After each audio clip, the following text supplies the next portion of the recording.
Magandang balita po ito. Government Service Insurance System, Restructuring Program for Service Loans, RPSL. Ang GSIS Restructuring Program for Service Loans, RPSL, ay isang bagong programa na idinisenyo upang tulungan ang mga borrower na may mga overdue na pautang. Nag-aalok ito ng mas flexible and affordable payment options upang bawasan ang mga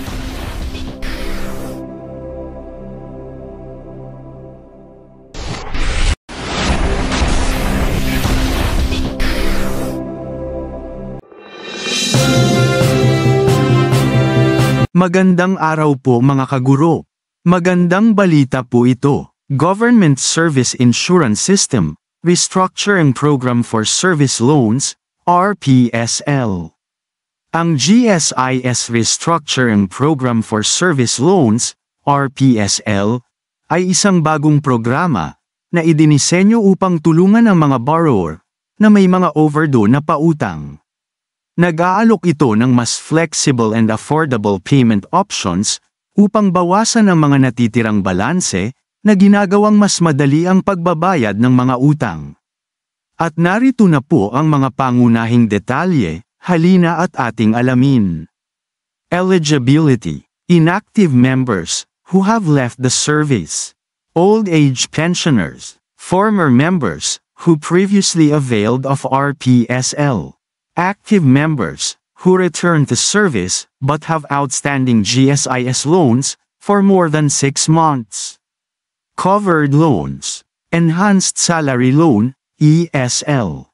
Restructured salary loan, RSL. Emergency loan assistance, ELA. Summer 1-month salary loan, SOS. Members cash advance, MCA. E-Card Plus Cash Advance, ECP. Consolidated Loan, CNL. Enhanced Conso Loan, CNL. Emergency Loan, EML. Home Emergency Loan Program, HLP. Study Now, Pay Later, SNP. FlyPal, Pay Later, FPL. Educational Assistance Loan, EAL. Stock Purchase Loan, SPL. Policy Loan, PRG. Optional Policy Loan, POL. GSIS Financial Assistance Loan, GFL. Program for Restructuring and Repayment of Debts, PRD. Multi-Purpose Loan, MPL. Computer Loan, CPL. All other loans that may be introduced by GSIS in the future. Payment options: pay in full or through installments. Choose from 10%, 25%, 50%, or 75% down payment with varying interest rates for the remaining balance.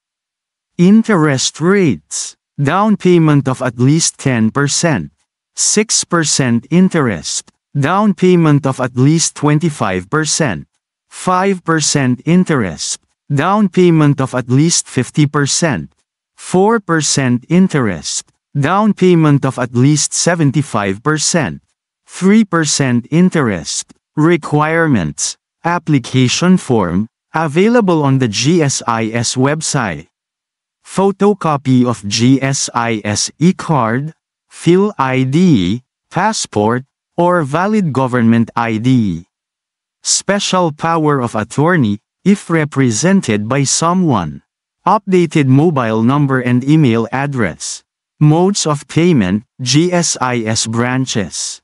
Accredited payment centers, Bayad Center, MLalir, USSC, etc. Union Bank, or Land Bank mobile or web app. Salary deduction, for members, or pension deduction, for pensioners. Para sa karagdagang detalye, bisitahin ang opisyal na GSIS RPSL page na makikita sa description box ng bidyong ito. Kung mayroon kang anumang partikular na tanong, huwag mag-atubiling magtanong.